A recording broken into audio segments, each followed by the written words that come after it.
Good morning বন্ধুরা। এই দেখো আমি সকাল সকাল উঠে গেছি। সকাল সকাল উঠে গিয়ে দেখো আমার স্নান হয়ে গেছে। এবার আমি যাব কাশিমবাজারে গিয়ে তারপরে মাকে নিয়ে যাব ডাক্তারের কাছে। তো চলো তোমরা সঙ্গে থাকো। আমি এবার বাবানকে রেডি করিয়ে দিয়েছি। এই দেখো বাবান রেডি হয়ে গেছে। তো বাবান বলছে কালো শার্টটা আর এই প্যান্টটা পরবে। তো বাবানকে এটা পরিয়ে রেডি করে দিয়েছি। কেমন লাগছে বাবানকে তোমরা কমেন্টে জানিও। আর বাবান তো অনেক কিছু বলছিল যে মাম্মা ছাতা নেবা না। তা আমি আবার বৃষ্টির দিন সেহেতু আমি ছাতাটা আগে ভরে নিয়েছি ব্যাগের মধ্যে। তো ব্যাগের মধ্যে চলো ছাতাটা নিয়ে নিয়েছি। এবার আমাদেরকে যেতে হবে। বেশি দেরি করলে হবে না, টোটোর ব্যাপার আছে। আমাকে আবার টোটো ধরে তারপরে ঘাটে যেতে হবে। ঘাট থেকে তারপরে আবার আমাকে টোটো ধরতে হবে, দিয়ে তারপর আমাকে যেতে হবে। তো বাবানের জন্য আমি একটু সবজিও করে নিয়েছি, কারণ আমি গিয়ে মামের বাড়িতে উঠবো। মাম আমাদের জন্য তো রান্না করবেই, বাবানের জন্য করবে, কিন্তু আমি বাবানের জন্য একটু সবজি করে নিয়েছি। তো তোমাদেরকে আর দেখো আমি বদ্দি চদ্দির জন্য দুটো চশমা নিয়ে এসেছি।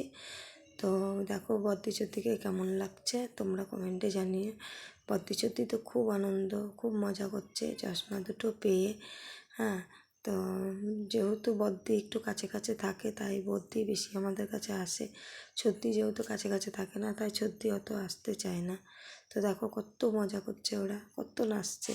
বদ্দিকে শুধু নাচতে বলা হয়েছে, দেখো হাত তুলে তুলে নেচে দিচ্ছে কেমন। বলছে যে খুব ভালো হয়েছে চশমাগুলো। দিদিও বলছে যে খুব ভালো হয়েছে। সাথে ছেলেও আছে, ছেলের জন্য নিয়ে নিই।